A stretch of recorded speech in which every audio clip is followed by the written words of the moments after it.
জীবনে যে কাজই করি না কেন পরিশ্রমের কোনো বিকল্প নেই। এই কথাটা যদি আমরা মানতে পারি তাহলে কিন্তু আর আমাদের পেছনে ফিরে তাকাতে হয় না। কিন্তু এই কথাটা মানাটা যত সহজ, আসলে সেইভাবে কাজ করাটা ততটাই কঠিন। ছোটবেলায় কিন্তু আমরা বাংলা দ্বিতীয় বইয়ে ভাব সম্প্রসারণ বলেন আর রচনা বলেন, এটা পড়েছি যে পরিশ্রম সৌভাগ্যের প্রতিশ্রুতি।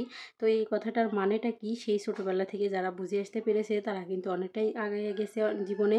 আর যারা বুঝতে পারেনি তারা কিন্তু এখনো না বুঝে জীবনটা অনেক পিছিয়ে আছে তাদের। প্রতিটা ক্ষেত্রে আমরা পিছিয়ে থাকবো যদি পরিশ্রম না করি। পরিশ্রম কিন্তু সকল চাবিকাঠির মূলে। যেখানেই যান না কেন পরিশ্রম ছাড়া আপনার কোনো কাজই হয় না। তো আমি যে এত সুন্দর একটা জায়গায় রান্না করি, সেই জায়গাটা এত সুন্দর হওয়ার পিছনেও কিন্তু অনেকটাই পরিশ্রম লুকিয়ে আছে।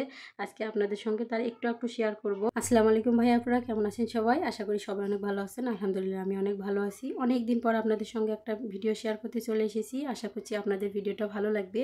আর অনেক দিন হয় ভিডিও শেয়ার করি না। আমাকে হয়তো অনেক ভাইয়াপুরা ভুলেই গেছেন, যে ভাইয়াপুরা ভালোবেসে আমার ভিডিওগুলো দেখে। তারা ভুলে যাওয়ার কোনো কারণে আমি অনেকটা সমস্যার মধ্যে ছিলাম, সেই জন্য কিন্তু প্রতিনিয়ত ভিডিওগুলো দিতে পারিনি। এখন থেকে চেষ্টা করব প্রতিদিন একটা করে ভিডিও শেয়ার করার জন্য আপনাদের সঙ্গে। তার মধ্যে যে ভিডিওটা আপনাদের সঙ্গে আজকে শেয়ার করতেছি, সেই ভিডিওটা কিন্তু অনেক আগের, আপনাদের সঙ্গে শেয়ার করব করে করাই হয়নি। আর ভেবেছিলাম আপনাদের সঙ্গে পরবর্তীতে শেয়ার করব, তার কারণ আপনারা যদি এই সম্পর্কে জানতে চান তাহলে। তো আজকে কিন্তু আমি নিজে থেকে ভিডিওটা আপলোড করতেছি। আপনারা যারা রেগুলার আমার ভিডিও দেখেন তারা কিন্তু অবশ্যই জানেন আমি সুন্দর একটা পরিপাটি জায়গায় রান্নাবান্না করি, আর সেই রান্নার ভিডিও আপনাদের সঙ্গে শেয়ার করি। সেই পরিপাটি জায়গাটা তৈরি করতে কিন্তু একদিন লাগেনি, অনেক দিন সময় লেগেছে। আর তার পিছনে হাড় ভাঙা পরিশ্রমও লেগেছে।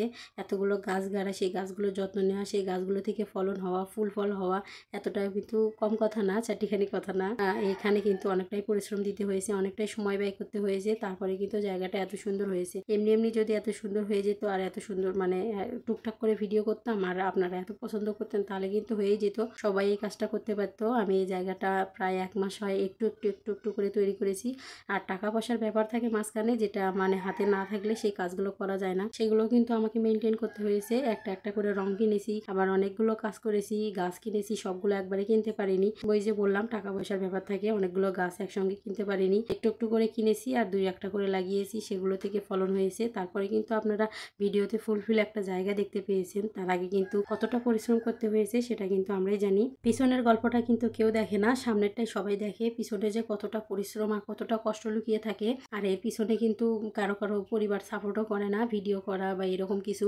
অনেক পরিবার থেকে না করে দেয়, তাদের যে দুদিন লুকিয়ে করা কিংবা তাদের পরিবারের বিরুদ্ধে গিয়ে কাজ করা। পরবর্তীতে কিন্তু সাকসেস পেলে সবাই লাফালাফি করে আর কি, ওই কাজটাতে উৎসাহ দেয়। কিন্তু প্রথম থেকে উৎসাহ না পেলে যে কতটা কঠিন হয় এই কাজটা করা, সেটা যারা করতেছে তারাই ভালো জানে। পরিবার থেকে সাপোর্ট পেলে কতটা সহজ হয়, আর না পেলে নিজে করাটা কতটা কঠিন। আমারও কিন্তু তেমনটাই হয়েছে। আমার পরিবার থেকে সেভাবে সাপোর্ট করলেও সেভাবে পাশে এসে দাঁড়ায়নি, কাজ করে দেয়নি। তারপরেও আজকে কিন্তু আপনাদের ভাইয়ের থেকে আমি অনেকগুলো গাছ লাগিয়ে নিয়েছি। বলেছি গাছ লাগাতে হবে, নিজের হাতের গাছ। আমার হাতে তেমন একটা গাছ হয় না, আমি ভালোভাবে লাগাতে পারি না, যেহেতু টাকা দিয়ে কিনে এনেছি সেজন্য লাগিয়ে দাও। অনেকটা বলার পর জোরাজুরি করার পর কিন্তু গাছ লাগাতে চলে এসেছে। এই কাজগুলো যদি আমাকে ও নিজের হাতে করে দিত তাহলে আমার কতটা ভালো লাগতো। জোরাজুরি করার কারণে যেহেতু তারপরেও ভালো লেগেছে, কি আর বলবো, যতটুকু করে দিয়েছে এতেই অনেকটাই খুশি।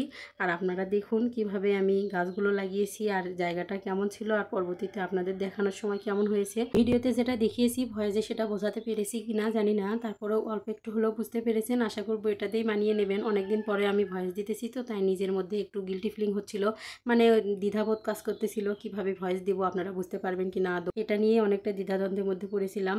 আমার ভাইয়াপুরা অনেক বুদ্ধিমান, আশা করি যেটা বোঝাতে চেয়েছি সেটা বোঝাতে পেরেছি। আমি না বোঝাতে পারলেও আমার ভাইয়াপুরা বুঝে নিয়েছে। এরপর থেকে কন্টিনিউ আপনাদের সঙ্গে একটা করে ভিডিও শেয়ার করার চেষ্টা করবো। আজকের মতো এই পর্যন্তই। যদি ভিডিওটা ভালো লাগে লাইক করে দেবেন। আল্লাহ হাফেজ, আসসালামু আলাইকুম।